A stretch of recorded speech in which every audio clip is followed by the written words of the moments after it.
الحمدللہ رب العالمین والصلاة والسلام علی سید الانبیاء والمرسلین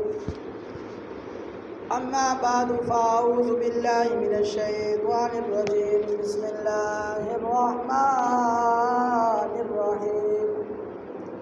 قال اللہ تبارک و تعالی فی کتابہ المجید بسم اللہ الرحمن الرحیم انا خیر منہ خلقتنی من نار وخلقته من طین صدق اللہ العظیم وصدق رسولہ النبی الکریم الامین قال اللہ تبارک و تعالی فی کتابہ المجید ان اللہ وملائکتہ یصلون علی النبی یا ایہا الذین آمنوا صلوا علیہ وسلموا تسلیما الصلاۃ والسلام علیک یا رسول اللہ الصلاۃ والسلام علیک یا حبیب اللہ الصلاۃ والسلام علیک یا نبی اللہ وعلی آلک واصحابک یا نور اللہ بلغ العلا بکمالہ کشف الدجی بجمالہ حسنت جمیع خصالہ صلوا علیہ وآلہ وصحبہ وسلموا تسلیما۔ خدا کی حمد و ثنا کے بعد حضور علیہ السلام کی بارگاہ میں ہدیہ درود پاک پیش کرنے کے بعد دعا ہے کہ اللہ تعالیٰ مجھے حق اور سچ بیان کرنے کی توفیق عطا فرمائے۔ آج کا ہمارا موضوع تکبر کے بارے میں ہے۔ دعا ہے کہ اللہ تعالیٰ ہمیں صحیح معنی میں پڑھنے، سننے اور سمجھنے کی توفیق عطا فرمائے۔ اللہ تعالیٰ قرآن مجید میں ارشاد فرماتا ہے انا خیر منہ خلقتنی من نار وخلقتہ من طین، کہ جب رب تعالیٰ نے حضرت آدم علیہ السلام کو بنایا اور بنانے کے بعد جب اس میں روح پھونک دی، رب کریم نے حکم فرمایا کہ تمام فرشتے اللہ عز و جل کے اس بندے یعنی آدم علیہ السلام کو سجدہ کریں۔ تو حضرت جبریل علیہ السلام، حضرت عزرائیل علیہ السلام، حضرت میکائیل علیہ السلام، حضرت اسرافیل علیہ السلام نے، تمام ان چار نبیوں نے پہلے سجدہ کیا اور اس کے بعد باقی فرشتوں نے سجدہ کیا۔ تو ایک جو کہ جس کا نام ابلیس، شیطان جس کو کہا جاتا ہے، مشہور ترین جس کو ہم کہتے ہیں کہ شیطان ہے، اور اللہ کی تدابیر سے انسان کو ڈرنا چاہیے کہ اللہ تعالیٰ کس طرح کسی کو مقام تو عطا فرماتا ہے، لیکن جب کسی کو اللہ تعالیٰ گرانا چاہتا ہے یا اللہ تعالیٰ اس کو جو ہے ذلت اور رسوائی میں مبتلا کرنا چاہتا ہے تو اللہ تعالیٰ کی خفیہ تدبیر سے اس شخص کو ڈرنا چاہیے جو تکبر کرنے والا ہے۔ تو حضرت جبریل علیہ السلام، اسرائیل علیہ السلام، اسرافیل علیہ السلام، حضرت اسرائیل علیہ السلام، تمام فرشتوں نے یہاں تک کہ سجدہ کیا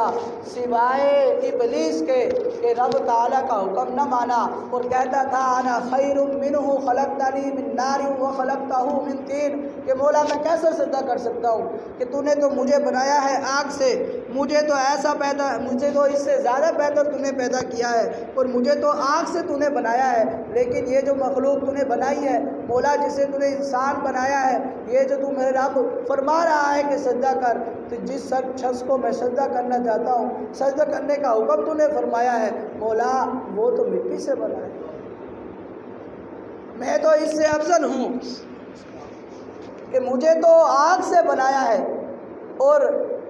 اسے مٹی سے بنایا، تو میں کیسے اسے سجدہ کر سکتا ہوں؟ تو سب سے پہلا تکبر کرنے والا، غرور کرنے والا، اپنے آپ کو زیادہ بلندی شان والا اور عظمت والا سمجھنے والا شیطان تھا، کہ جس نے رب تعالیٰ کے حکم کو نہیں مانا اللہ عز و جل کے حکم کو مانتا تو سجدہ کرتا، اور سجدہ کرنے کے بعد وہ اللہ کے نیک بندوں میں ہوتا، نیکوں میں شمار ہوتا، اللہ کے فرشتوں میں شمار ہوتا۔ لیکن جب اس نے سجدہ نہ کیا تو رب تعالیٰ نے اسے دھتکار دیا۔ اللہ تعالیٰ قرآن مجید میں ارشاد فرماتا ہے فَاخْرُجْ مِنْهَا فَإِنَّكَ رَجِيمٌ وَإِنَّ عَلَيْكَ لَعْنَتِي إِلَىٰ يَوْمِ الدِّينِ۔ جب اس نے سجدہ نہ کیا تو رب تعالیٰ نے فرما دیا تو جنت سے نکل جا، اور تو لعنتی کیا گیا ہے، تو لعنت کیا گیا ہے، اب تجھ پر لعنتیں برسے گی، اور بے شک تجھ پر میری لعنت قیامت تک ہے۔ جو تکبر کرتا ہے، اللہ تعالیٰ کے حکم سے منہ پھیرتا ہے، تو اللہ تعالیٰ اس کے گلے میں توک ڈال دیتا ہے، لعنت کا پٹا ڈال دیتا ہے کہ جہاں بھی وہ پھرے گا اللہ تعالیٰ اس پر لعنت فرماتا رہے گا۔ تو جب ابلیس نے سجدہ نہ کیا، اللہ کی بارگاہ سے وہ منہ پھیرنے لگا، تکبر کرنے لگا، تو اللہ تعالیٰ نے اسے رسوا کر دیا، اور قیامت تک کے لیے وہ دھتکار دیا گیا،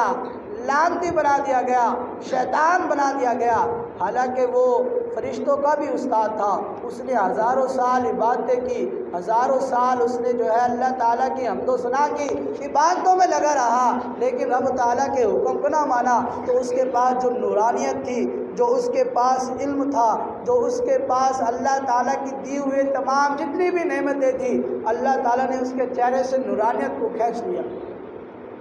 اتنا نور تھا کہ فرشتوں کا استاد تھا، اتنا علم تھا کہ فرشتوں کو پڑھاتا تھا، تو اس کو اللہ تعالیٰ نے بڑی نعمت عطا فرمائی تھی، لیکن جب اس نے تکبر کیا، اللہ تعالیٰ کے حکم کو نہ مانا، تو اس کے چہرے پر جو حسین و جمیل نظر آتا تھا، اللہ تعالیٰ نے اس نور کو بھی کھینچ لیا،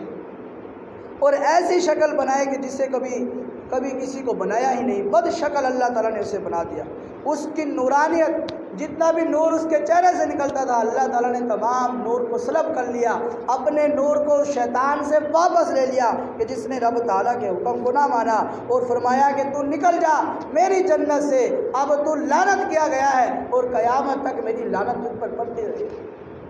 تو جو تکبر کرتا ہے تو اس ابلیس کی طرح، جس پر رب تعالیٰ کی لعنت قیامت تک برسنے والی ہے، اور برستی رہے گی جب تک قیامت نہ آئے گی، تو جب تک قیامت نہیں آئے گی لعنت کا پٹا اس کے گلے میں اٹھا ہوا ہے۔ اور تکبر کرنے والے پر اللہ تعالیٰ پسند نہیں فرماتا، تکبر کرنے والے کو تو شیطان نے جس طرح تکبر کیا تو اللہ تعالیٰ نے اسی طرح اسے سزا دی۔ حضرت سیدنا جبریل علیہ السلام، حضرت میکائیل علیہ السلام علی نبی جینا علیہ السلام، جب اللہ تعالیٰ نے حکم فرمایا نا کہ سجدہ کرو، انہوں نے سجدہ کیا۔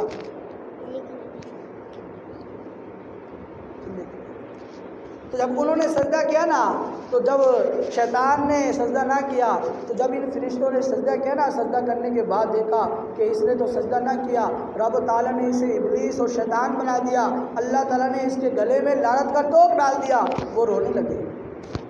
وہ فرشتے جبریل علیہ السلام، حضرت میکائیل علیہ السلام علی نبی جینا علیہ السلام رونے لگے، اور رب تعالیٰ نے فرمایا کہ اے میرے فرشتوں تم روتے کیوں ہو، رونے کیوں لگے ہو؟ حالانکہ اللہ تعالیٰ خوب جانتا ہے کہ یہ کس لیے رو رہے ہیں، لیکن رب تعالیٰ نے فرمایا اے فرشتوں بتاؤ کہ تم روتے کیوں ہو، تمہارے آنسو بہانے کا سبب کیا ہے؟ تو انہوں نے عرض کی اے رب کریم، ہم تیری خفیہ تدبیر سے بے خوف نہیں ہے، رب العالمین تو ہمارے اللہ تعالیٰ ہمیں اسی حالت پر اللہ تعالیٰ نے حکم فرمایا کہ تم جو رونے والے ہو، جو اس حالت میں ہو کہ تم ڈرتے ہو، اللہ تعالیٰ کی بارگاہ سے ڈرتے ہو، اللہ تعالیٰ کی خفیہ تدبیر سے ڈرتے ہو، تو اسی طرح اسی حالت میں رہنا ہمیشہ۔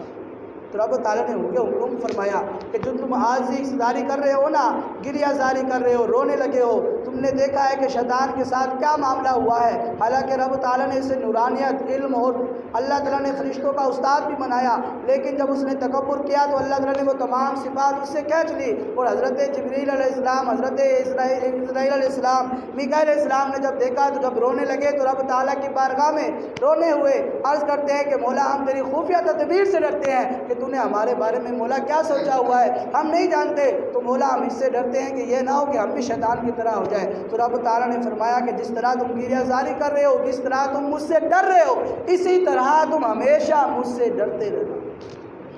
تو ڈرو گے تو اللہ تعالیٰ کی بارگاہ میں مقام پاؤ گے۔ اللہ تعالیٰ انہیں سرخرو فرمائے گا جو اللہ تعالیٰ کی بارگاہ میں جھکنے سے ڈرے گا، اللہ تعالیٰ کی بارگاہ میں گریہ زاری کے ساتھ آئے گا، جو اللہ تعالیٰ کی بارگاہ میں جھک کر آنسو بہائے گا، رب تعالیٰ اسے بڑا پسند فرماتا ہے۔ میرے نبی کریم صلی اللہ علیہ وآلہ وسلم کے دیوانوں، نبی اکرم صلی اللہ علیہ وآلہ وسلم نے حضرت جبریل علیہ السلام کو دیکھا تو ابلیس خسیس جس کا نام تھا، خسیس کا انجام بد سے بدتر غیر ہو کر کعبہ مشرفہ کے پردے سے لپٹ کر نہایتی گریہ زاری کے ساتھ جب دیکھا نا حضرت جبریل علیہ السلام نے کہ اللہ تعالیٰ نے اس ابلیس کے ساتھ جس کا نام خسیس تھا، جس کا نام خسیس اور جس کی شکل نورانیت والی، جس کا چہرہ بڑا خوبصورت تھا اور جس کے پاس بڑا علم تھا، تو رب تعالیٰ نے اس کے علم کو جب سلب کر لیا، اس کی تمام چیزوں کو اللہ تعالیٰ نے نورانیت کو واپس لے لیا، تو حضرت جبریل علیہ السلام بڑے رونے لگے اور کعبہ معظمہ کے پاس آ کر جب رونے لگے نا تو میرے نبی کریم صلی اللہ علیہ وآلہ وسلم نے فرمایا کہ تم کیوں روتے ہو؟ نبی کریم صلی اللہ علیہ وآلہ وسلم کے دیوانوں، حضور نبی کریم صلی اللہ علیہ وآلہ وسلم نے جب حضرت جبریل علیہ السلام کو دیکھا کہ جب رو رہے ہیں، گریہ زاری کر رہے ہیں، اللہ تعالیٰ کی بارگاہ میں یہ دعا کر رہے ہیں کہ الہی و سیدی لا تغیر اسمی ولا تبدل جسمی، یعنی میرے رب تعالیٰ، میرے رب کریم، اے میرے مالک، کہیں میرا نام نیکوں کی فہرست نہ نکال دینا اور کہیں میرا جسم اہل عطا کے زمرے سے نکال کر اہل غضب کے گروہ میں شامل نہ فرمانا۔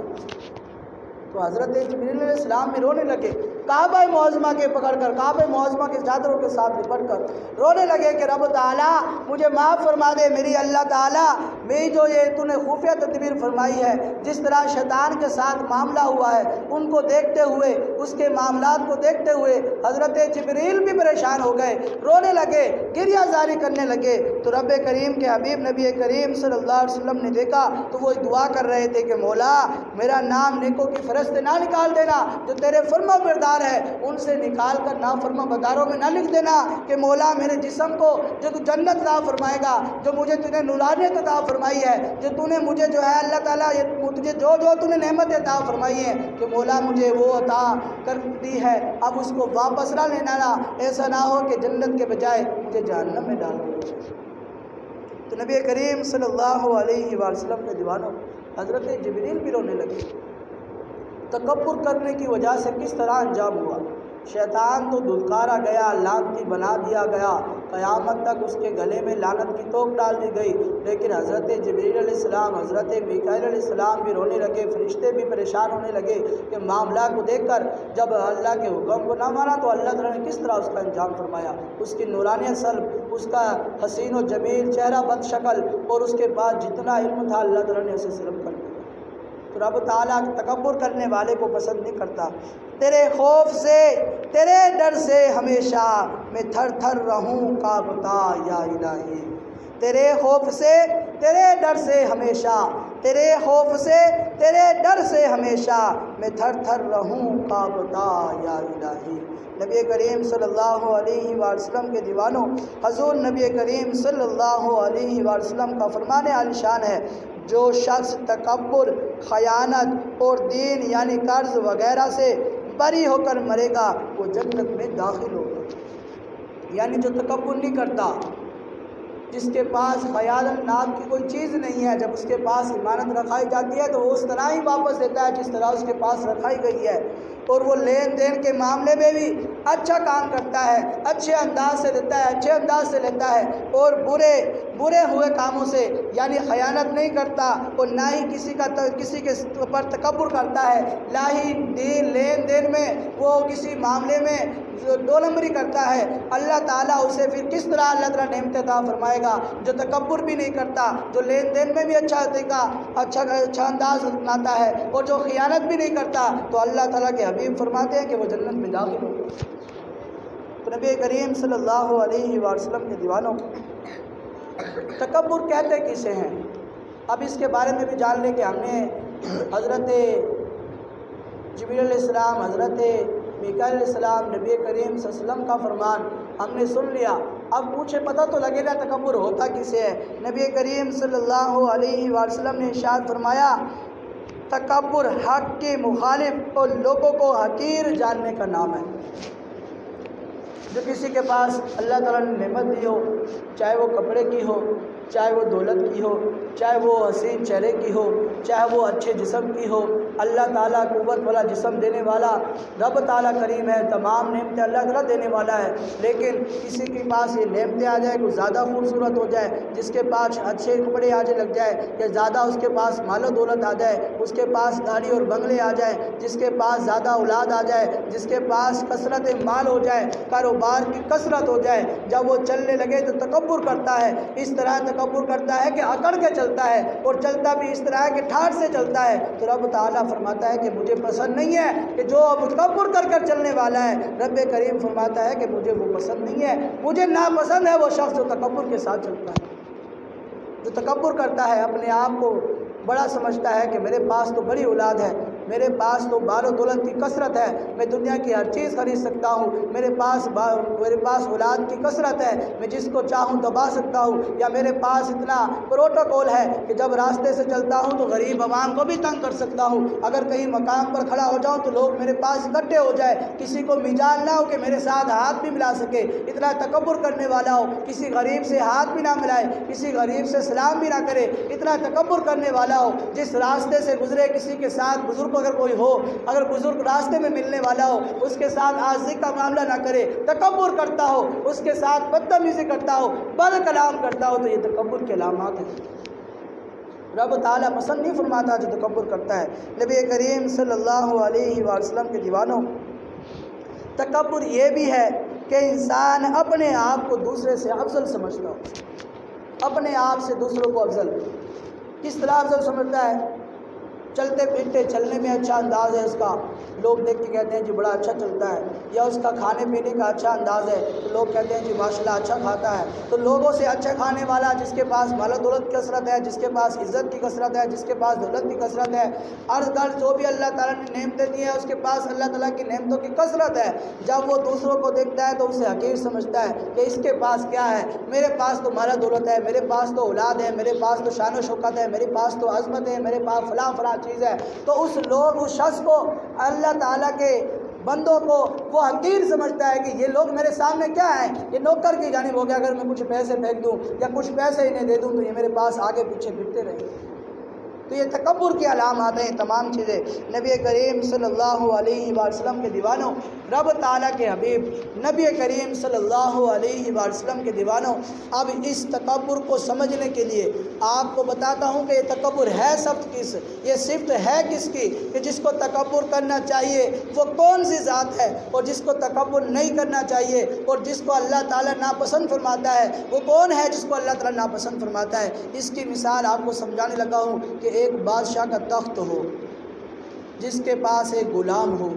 بادشاہ بڑی شان و شوکت والا ہو، جب لوگوں کے پاس وہ مجمع میں آ کر بیٹھتا ہو تو اس کی بات کو کان لگا کر غور و فکر کے ساتھ سنا جاتا ہے، جس کے حکم کو جب حکم دے دے تو تمام لوگوں کو مجبوراً اسے ماننا پڑتا ہے، چاہے وہ جائز ہو یا ناجائز ہو۔ جب بادشاہ آ کر اپنی سیٹ پر حکم فرما دیتا ہے تو کسی کے مجال نہیں ہے کہ بادشاہ کے حکم کی نافرمانی کرے۔ تو جب کوئی غلام آقا کے پاس ہو اور آقا وہاں پر اس محل میں نہ ہو، اگر کوئی غلام وہاں پر کھڑا ہو اور وہ اس کے تاج کو بھی پہن لے، بادشاہ کے تاج کو اٹھائے، سر پہ سجائے، سر پہ پہننے کے بعد اس کے کلے کو بھی پہن لے، اس کے کپڑوں کو بھی، بادشاہ کے کپڑوں کو بھی پہن لے، اس کا سوٹا اور جو بھی آسا اس کے پاس ہوتا ہے وہ بھی وہ پکڑ لے، اور اس کے بعد ٹھاٹھ سے آ کر اس بادشاہ کی سیٹ پر بیٹھ جائے جہاں پر آ کر بادشاہ بیٹھتا ہے۔ اور بادشاہ جب وہاں پر دیکھتا ہے اور اترتے ہی وہاں پر اگر بادشاہ آ جائے اور دیکھ لے کہ میرا غلام ہے تو میرا غلام، لیکن اس نے میرے تاج کو بھی پہن لیا ہے، اس نے میرے کپڑوں کو بھی پہن لیا ہے، اس نے میرے آسے کو بھی اٹھا لیا ہے، اور یہ اس جگہ پر بیٹھا ہے جہاں پر میں بیٹھتا ہوں، جہاں پر میں حکم فرماتا ہوں، اس کے بعد حکم کی نافرمانی نہیں ہوتی، یہ تو میرا غلام ہے۔ اور اس نے اس حالت میں کہ میری چیزوں کو اس نے چھوا، میری چیزوں کو اس نے آگے پہنا، اور یہاں تک کہ میری سیٹ پر بھی آگے بیٹھ گیا، تو یہ جان لے کہ وہ جو بادشاہ ہوگا اس شخص کو پکڑ لے گا، اس غلام کو حکم دے گا، دوسرے غلاموں کو بلائے گا کہ اس غلام کو پکڑ لو اور اس سے سزا دو۔ سزا دے گا نہیں دے گا؟ حضور والا